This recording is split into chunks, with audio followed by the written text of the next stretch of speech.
শেখ হাসিনার বাংলাদেশে প্রত্যাবর্তন নিয়ে আলোচনা, সমালোচনা, কল্পনা ও জল্পনা এখন বাংলাদেশ জুড়ে সর্বত্র একেবারে তুঙ্গে। সবার মনে প্রশ্ন, তিনি কি সত্যিই আসবেন? আসার পর কি হবে? নাহিদ ইসলাম তো বলেছেন ফাঁসির দড়ি তৈরি, তিনি এলেই ঝুলিয়ে দেয়া হবে। সে কথা শুনে জামাত আর তার সাঙ্গপাঙ্গরা আনন্দে একেবারে উদ্বেল। আনন্দ বিএনপিরও হচ্ছে, তবে তারা খুশি চেপে আছে, সরকারে আছে কিনা তাই। তবে এত সব খবর উঠছে বাতাসে, কিন্তু একটা প্রশ্ন তেমন আলোচনায় আসছে না। সেটা হলো, হাসিনা তো ফিরবেন বলেছেন, কিন্তু কিভাবে ফিরবেন? প্রথমে ভাবা গিয়েছিল বাংলাদেশের সরকার তাকে একেবারে লোফা ক্যাচ পেলে ফিল্ডার যেমন খুশি হয় তেমন খুশি হয়েই লুফে নেবে শেখ হাসিনাকে, তারপর ঢাকায় পৌঁছলেই জেলখানায় রেখে দেবে এবং দিনক্ষণ দেখে ঝুলিয়ে দেবে। কিন্তু এখন দেখা যাচ্ছে 7-5 ভেবে বাংলাদেশের যারা ক্ষমতায় আছে তারা দুই ঠোঁটে আঠা লাগিয়েছে। নয়াদিল্লির সাউথ ব্লকে গোয়েন্দারা গোপন খবর দিচ্ছে তারেক রহমানের বিএনপি সরকার হাসিনার প্রত্যাবর্তনের ইচ্ছার খবর জেনে খুশি নয় আদৌ। কেন? কারণ তারা জানে হাসিনা দেশে ফিরলে তাদের অসুবিধা। ব্যস্ত চলছে সরকার, কেন আবার ঝাড়ের বাঁশ ঘরে ডেকে নিয়ে আসা? আরও একটা সন্দেহ বিএনপির, সেটা ভারতের মতিগতি নিয়ে। ভারত কি চাইছে বুঝতে পারছে না। এতদিন ব্যস্ত রেখে দিয়েছিল ভারত হাসিনাকে তাদের দেশে, এখন এই যে ফেরত পাঠানো, এটা কেন? 24-এর মতো রাস্তার আন্দোলন তৈরি করে এই সরকারকে ফেলে দেওয়ার চক্রান্ত নেই তো? সুতরাং যা 70 পরের ঘাড়ে, হাসিনা থাকুন না ভারতে, তার ফেরার ব্যাপারে বিএনপি সরকার হ্যাঁ বলবে না, আবার নাও বলবে না, মৌনী বাবা সেজে বসে থাকবে চুপচাপ। ভাবুন তো, যদি সত্যিই এমনটা হয়, শেখ হাসিনা ফিরবেন কি করে দেশে? তাহলে কি ভারতেই কাটাতে হবে তাকে বাকি জীবন? কি আছে তারেক রহমানের মনে? কি আছে বিএনপি, জামাত, এনসিপি এবং যাদের কথায় পুতুল নাচের আসর বসেছে বাংলাদেশে গত 2 বছর ধরে, তাদের মনে কি আছে? এবং দেশ ও আন্তর্জাতিক আইন কানুন বা কি বলছে বিষয়টা নিয়ে? আজকের এই প্রতিবেদনে আমরা এই সব সম্ভাব্য সমস্যা ও তার নিদান কিভাবে মিলতে পারে সেই আলোচনা করব। একটু বড় হয়ে যাওয়ার ভয় আছে প্রতিবেদন, তাই অনুরোধ শেষ পর্যন্ত সঙ্গে থাকুন। আলোচনাটা শুরু করি একটা প্রশ্ন দিয়ে। একজন নাগরিককে কি তার নিজের দেশে ঢুকতে দেয়া নিষিদ্ধ করা যায়? ইতিহাসে এমন অনেক মুহূর্ত এসেছে যখন একটি বিমানের দরজা খোলার সঙ্গে সঙ্গে একটি দেশের রাজনৈতিক ইতিহাস বদলে গেছে। 1979 সালে তেহরানের বিমানবন্দরে নেমেছিলেন আয়াতুল্লাহ খোমেনি। 2007 সালে করাচি বিমানবন্দরে নেমেছিলেন বেনজির ভুট্টো। দুটো ঘটনা সম্পূর্ণ আলাদা, দুটো দেশের ইতিহাসও আলাদা, কিন্তু একটা বিষয় অদ্ভুত মিল ছিল। দুজনের প্রত্যাবর্তনই শুধু একজন মানুষের দেশে ফেরা ছিল না, সেটি ছিল একটি রাষ্ট্রের ভবিষ্যতের মোড় ঘোরানোর মুহূর্ত। আজ দক্ষিণ এশিয়ায় আবার কি তেমনই একটা মুহূর্ত তৈরি হতে চলেছে শেখ হাসিনার দেশে ফেরার ঘটনায়? আর সেজন্যই কি তিনি ডিসেম্বরে ফিরে যাবেন দেশে? ডিসেম্বরের মধ্যে এই ঘোষণা দেওয়ার পর থেকে একটা দুশ্চিন্তা ও ভয়ের বাতাবরণ তৈরি হয়েছে বাংলাদেশে। বর্তমানে যারা সরকারে থেকে এবং সরকারের বিরুদ্ধ দলে বসে থেকে রাজনীতি নিয়ন্ত্রণ করছে তাদের মধ্যে। তাই হাসিনার ফিরে আসার ঘোষণায় তারা বাক্যহারা, ভয়ের মধ্যে রয়েছেন। শেখ হাসিনা প্রকাশ্যে জানিয়েছেন তিনি দেশে ফিরে আদালতের মুখোমুখি হতে চান, কিন্তু প্রশ্ন উঠছে ফিরবেন কিভাবে? যে বাংলাদেশের সরকার প্রথমে মোহাম্মদ ইউনূসের ইন্টারিম গভর্নমেন্ট এবং তারপরের তারেক রহমানের বিএনপি গভর্নমেন্ট হাসিনাকে ফেরত চাই বলে এত হল্লা তুলেছিল, তারা হাসিনার ঘোষণার পর মুখে একেবারে কুলুপ এঁটেছে। কোথায় এই ঘোষণা শুনে বলবে ডিসেম্বর পর্যন্ত দেরি করার কি দরকার, তাড়াতাড়ি এলেই তো হয়, আমরা আমাদের কাজটা শেষ করতে পারি। কবে আসবেন বলুন, বিমান পাঠাচ্ছি, এটাই তো বলা উচিত ছিল। এই কথা তো বলছেনই না, বরং একেবারে চুপ, যেন ভয় পেয়েছেন। কিন্তু তাদের ভয় পাওয়াটা তাদের কাছে থাক। আমরা হাসিনার কথায় ফিরি। কিভাবে ফিরবেন তিনি দেশে? মানুষ তো পাখি নয়, পাখির পাসপোর্ট লাগে না, ভিসা লাগে না, পাখিকে আকাশে আটকে দেওয়ার কেউ নেই। মানুষের জন্য সীমান্ত আছে, সেখানে পারাপারের জন্য ডকুমেন্ট লাগে। ভূমিতে গেলেও ডকুমেন্ট, আকাশে গেলেও ডকুমেন্ট। সুতরাং ঢাকায় নবনিযুক্ত রাষ্ট্রদূত দীনেশ ত্রিবেদীর মতো তিনি বেনাপোল বর্ডার দিয়ে স্থলপথে ঢাকা যাবেন নাকি দিল্লি থেকে আকাশপথে ঢাকা যাবেন, সেই বিষয়ে আলোচনার আগে প্রশ্ন ওঠে কোন ডকুমেন্টের ভিত্তিতে, কোন কাগজের ভিত্তিতে তিনি যাবেন। বিমানে যেতে গেলে কাগজ লাগবে, গাড়িতে যেতে গেলেও কাগজ লাগবে। এটা লাগবে তখনই যখন বাংলাদেশের সরকার চাইবে না যে তিনি দেশে ফিরুন। গোয়েন্দা সূত্রে নয়াদিল্লির সাউথ ব্লক কিন্তু এরকমই খবর পেয়েছেন।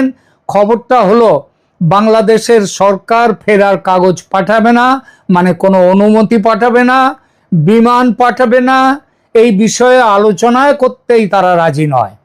বেনাপোল সীমান্তে ভারত ছেড়ে বাংলাদেশে যেতে গেলে কিংবা বাংলাদেশগামী বিমানে দিল্লি থেকে উঠতে গেলে টিকিট কাটলেই হয় না। প্রথম প্রশ্ন ওঠে কোন ডকুমেন্টের ভিত্তিতে আপনি আন্তর্জাতিক ফ্লাইটে উঠছেন, কোথায় আপনার পাসপোর্ট? দিল্লিতে নয় ভারত সরকার এই সমস্যার দায়িত্ব নিয়ে মিটিয়ে দিল, কারণ তার পাসপোর্ট তো বাংলাদেশ সরকার সেই 2024-এই বাতিল করে দিয়েছেন। কিন্তু কথাটা হলো ঢাকায় পৌঁছানোর পর বাংলাদেশ যদি ঢুকতে না দেয়, যদি বলে আমরা তো দেশে আসার কোনো অনুমতি দিইনি আপনাকে, কোথায় আপনার পাসপোর্ট, কোথায় আপনার বিশেষ অনুমতি, এই বলে যদি ইমিগ্রেশন তাকে ঢুকতে না দেয় দেশে, তাহলে কি হবে? এটা ঠিক যে পাসপোর্ট আর নাগরিকত্ব এই দুটো জিনিস এক নয়। আমরা সাধারণ মানুষ প্রায়ই ভাবি পাসপোর্ট নেই মানে বিদেশ যাওয়া যাবে না, ঠিক, কথাটা ঠিক। কিন্তু পাসপোর্ট বাতিল হয়ে গেছে মানেই কারণ নাগরিকত্ব শেষ হয়ে গেল, এটা ভুল ধারণা। পাসপোর্ট হলো একটা ট্রাভেল ডকুমেন্ট আর নাগরিকত্ব হলো একটা লিগ্যাল স্ট্যাটাস, দুটো সম্পূর্ণ আলাদা বিষয়। আপনার পাসপোর্ট বাতিল হতে পারে, আপনার পাসপোর্টের মেয়াদ শেষ হতে পারে, আপনার পাসপোর্ট হারিয়ে যেতে পারে, কিন্তু তাতে আপনি আপনার দেশের নাগরিকত্ব হারান না। আজ পর্যন্ত প্রকাশ্যে এমন কোনো তথ্য নেই যে শেখ হাসিনার বাংলাদেশি নাগরিকত্ব বাতিল করেছে সেখানকার সরকার, অর্থাৎ তিনি এখনো বাংলাদেশের নাগরিক। আর দেশের নাগরিক দেশে ফিরবে, তাতে কি বাধা দেয়া যায়? আন্তর্জাতিক আইন কি বলছে এই ব্যাপারে? আন্তর্জাতিক মানবাধিকার আইনের মৌলিক একটা নীতি হলো কোনো নাগরিককে ইচ্ছা মতো নিজের দেশে প্রবেশের অধিকার থেকে বঞ্চিত করা যায় না। এই যে বাংলাদেশি নাগরিকদের ভারত অবৈধ অনুপ্রবেশকারীদের ফেরত দিচ্ছে, তারা যদি সত্যি বাংলাদেশের নাগরিক হয় তাহলে কোন আইনে ফেরত পাঠানো হচ্ছে এইসব ব্যাপার দেখা, সেটা আদৌ কোনো অধিকার বাংলাদেশের নেই। সে কারণ সেই নাগরিকের অধিকার আছে তার দেশে প্রবেশের অধিকার, সেই অধিকার থেকে তাকে বঞ্চিত করা যায় না। তাই ভারত তাদের নিয়ম মাফিক ইত্যাদি করে ফেরত পাঠাচ্ছে না, এই ব্যাপারটা নয়। এটা নিছক নৈতিক বক্তব্য নয়, এটি আন্তর্জাতিক আইনের স্বীকৃত একটি নীতি। এর অর্থ এই নয় যে শেখ হাসিনা দেশে ফিরে মুক্তভাবে ঘুরে বেড়াবেন, একদমই নয়। সরকার চাইলে তাকে ঢাকা বিমানবন্দর থেকে গ্রেপ্তার করতে পারে, কারণ আইনত তিনি দণ্ডপ্রাপ্ত আসামি। কিন্তু গ্রেপ্তার গ্রেপ্তার করা আর দেশে ঢুকতে না দেয়া এই দুটো বিষয় এক নয়। আইন মানলে দেশে তাকে ঢুকতে দিতেই হবে। এটা বাংলাদেশের আইন যেমন, এটা সারা পৃথিবীর আইন, আন্তর্জাতিক আইন। তাই ট্রাভেল ডকুমেন্ট বা ট্রাভেল পাস শেখ হাসিনার কাছে থাক বা নাই থাক, বাংলাদেশ তাকে অনুমতি দিক বা নাই দিক, দেশে ফেরার অধিকার তার। প্রসঙ্গত বলি, ভারত সরকার কিন্তু শেখ হাসিনাকে সেই 2024 সালে ট্রাভেল পাস দিয়ে রেখেছে। যেমন পাসের জোরে দালাই লামা গত 60-65 বছর ধরে পৃথিবীর সব দেশে যাচ্ছেন, আবার ঘুরে ভারতে ফিরছেন, সেই রকমই পাস দেয়া শেখ হাসিনাকেও। অবশ্য যে দেশে যাচ্ছেন সেই দেশের অনুমতির সাপেক্ষে তবেই সেই দেশে তিনি যেতে পারেন। শেখ হাসিনাকে এই পাস ভারত সরকার দিয়েছে সেই 2024 সালে, যদিও তার জোরে কোনো দেশে এখনো পর্যন্ত যাননি শেখ হাসিনা। তাহলে এ পর্যন্ত দেখা গেল বাংলাদেশ সরকার চেষ্টা করেও তার দেশে ফেরা আটকাতে পারবে না আইন মতে, কিন্তু চেষ্টা করে দুনিয়ার সামনে নিজেদের হাস্যাস্পদ করতে পারে। সারা পৃথিবী বলবে তখন, দেখো দেশের প্রাক্তন প্রধানমন্ত্রী, তাকে ফেরাবার জন্য এত ব্যস্ততা ছিল এতদিন যে সরকারের, আজ তিনি ফিরতে চাইছেন অথচ সরকার তাকে দেশে ঢুকতে দিতে চাইছে না। সে এক ভীষণ সমালোচনা। সুতরাং বাংলাদেশকে ঘাড় নোয়াতে হবেই, অর্থাৎ তাকে দেশে যেতে দিতেই হবে। তাই অনুমতিপত্র দিন আর না দিন। এবার কোন পথে তিনি দেশে ফিরবেন? নিঃসন্দেহে আকাশপথে, বিমানে, দিল্লি টু ঢাকা। সেই বিমান নিশ্চয়ই সাধারণ যাত্রীবাহী বিমান হবে না। বাংলাদেশের সরকার বড় দুঃখ পেয়েছে হাসিনার এই ফেরার সিদ্ধান্তে। সুতরাং বিমান পাঠাবার কথা না বলতেই পারে তারা, কোনো জবাবদিহি না দিয়ে চুপ করে বসে থাকতেও পারে। অথচ নেত্রী চলে যেতে ব্যাকুল। এমন পরিস্থিতি হলে কি হবে? দুটো পথ সামনে। এক, শেখ হাসিনা নিজেই একটা চার্টার্ড বিমান ভাড়া নিয়ে দেশে চলে যেতে পারেন। সেখানে অবশ্য তার সিকিউরিটি রিস্ক থাকবে। যাত্রাপথে বাংলাদেশ আর্মি বা পাকিস্তানের ISI এর সন্ত্রাসীরা যারা ঘাঁটি গেড়ে বসে আছে বাংলাদেশে, তারা মিসাইল ছুড়ে মাঝ আকাশেই ধ্বংস করে দিতে পারে সেই বিমান।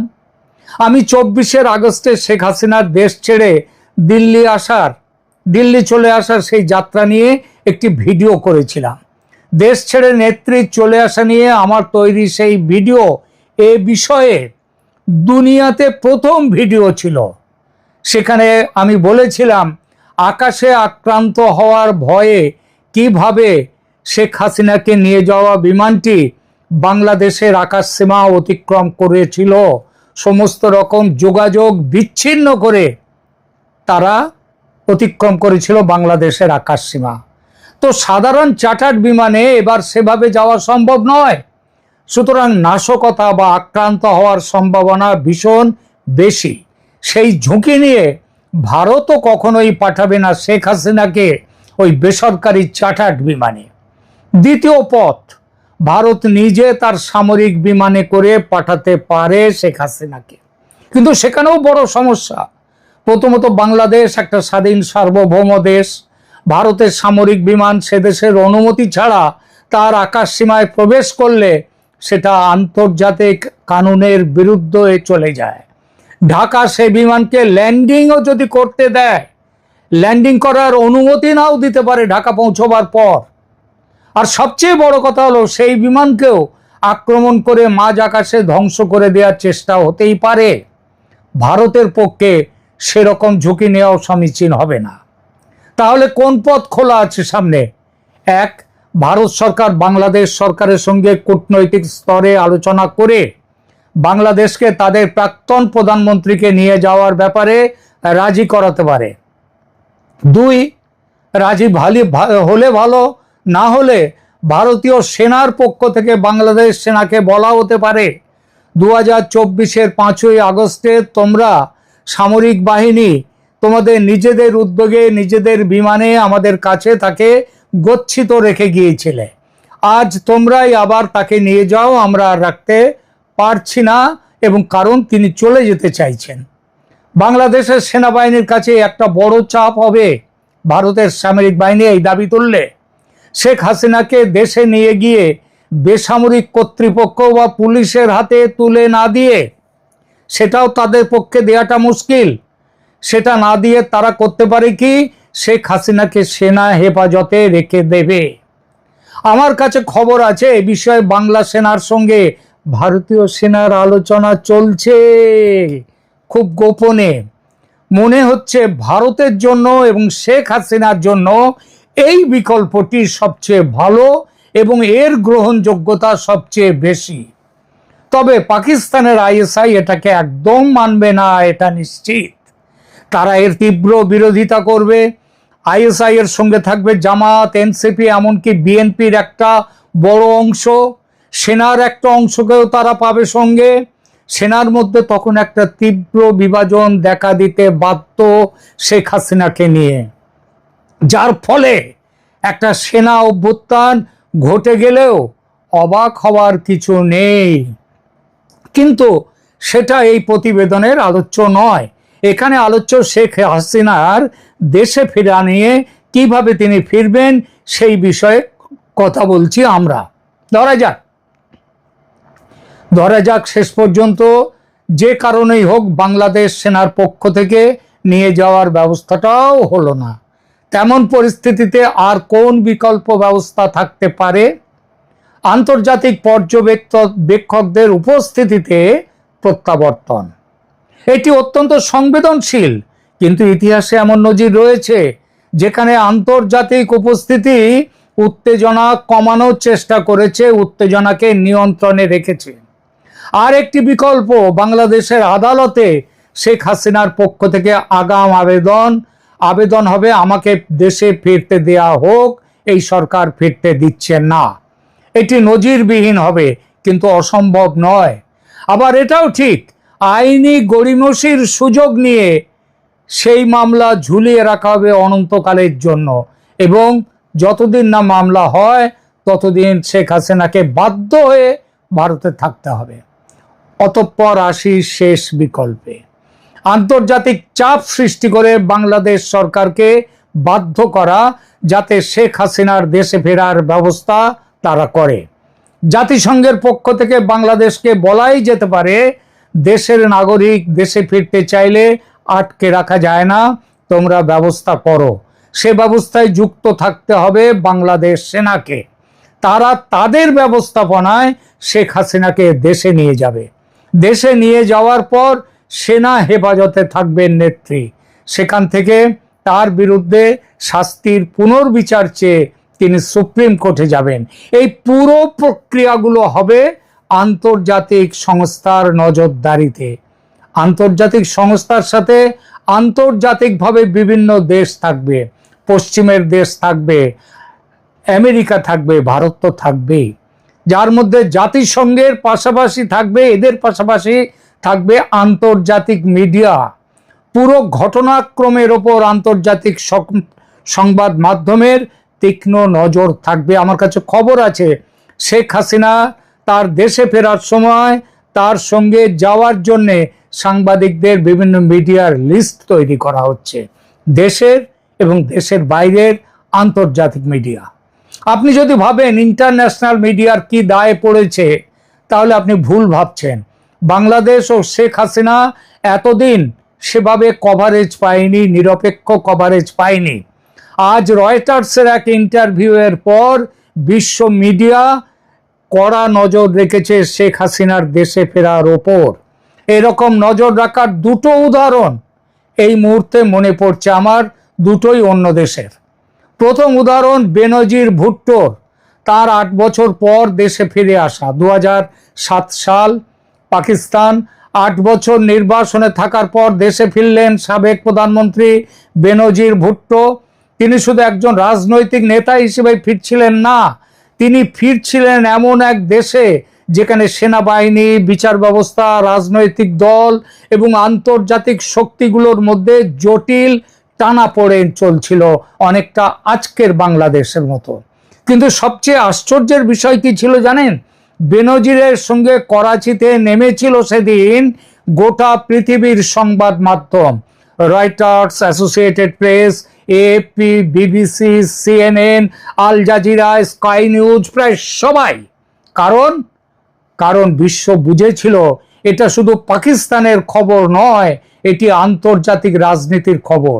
করাচির রাস্তায় সেদিন লক্ষ লক্ষ মানুষ, টেলিভিশনের লাইভ সম্প্রচার, তারপর তারই মধ্যে একটি ভয়ঙ্কর বিস্ফোরণ। সেদিন তিনি বেঁচে গিয়েছিলেন, কিন্তু কয়েক সপ্তাহ পর রাওয়ালপিন্ডিতে আততায়ীর হাতে নিহত হন। ইতিহাস আমাদের একটি শিক্ষা দিয়েছে, যখন কোনো নেতার প্রত্যাবর্তন একটি রাষ্ট্রের ভবিষ্যৎ বদলে দিতে পারে, তখন সেটি আন্তর্জাতিক ঘটনায় পরিণত হয়। শেখ হাসিনার ঘটনাও সেটাই হয়ে উঠছে, এবং সেজন্যেই সতর্কতা। দ্বিতীয়টি ইরানের উদাহরণ, কিন্তু ভিন্ন বাস্তবতা। 1979 সাল দীর্ঘ নির্বাসনের পর আয়াতুল্লাহ খোমেনি দেশে ফিরলেন। আমি আবারও বলছি, বাংলাদেশের বর্তমান পরিস্থিতির সঙ্গে ইরানের বিপ্লবের তুলনা করা ভুল হবে। দুই দেশের ইতিহাস আলাদা, দুই সমাজ আলাদা, দুই রাজনৈতিক প্রেক্ষাপটও আলাদা, কিন্তু একটি মিল আছে। বিশ্বের সংবাদ মাধ্যম বুঝেছিল এই প্রত্যাবর্তন শুধু একজন মানুষের দেশে ফেরা নয়, এটি ইতিহাসের একটি নতুন অধ্যায়। তাই বিশ্ব তাকিয়েছিল, এবারও বিশ্ব তাকিয়ে থাকবে বাংলাদেশের দিকে, শেখ হাসিনার দিকে। বুঝতে পারছেন কি কূটনৈতিক টানাপোড়েন, কি বিপুল মিডিয়া অ্যাটেনশন আসতে চলেছে শেখ হাসিনার এই ফেরার ব্যাপারটা নিয়ে। একটা ব্যাপার খেয়াল করুন, শেখ হাসিনার ডিসেম্বর ডেডলাইন দিয়ে দেশে ফেরার ঘোষণা নিয়ে ভারত কিন্তু কোনো কথা বলছে না ঠিকই, কিন্তু কিছু কি করছে না? তাই কখনো হয়?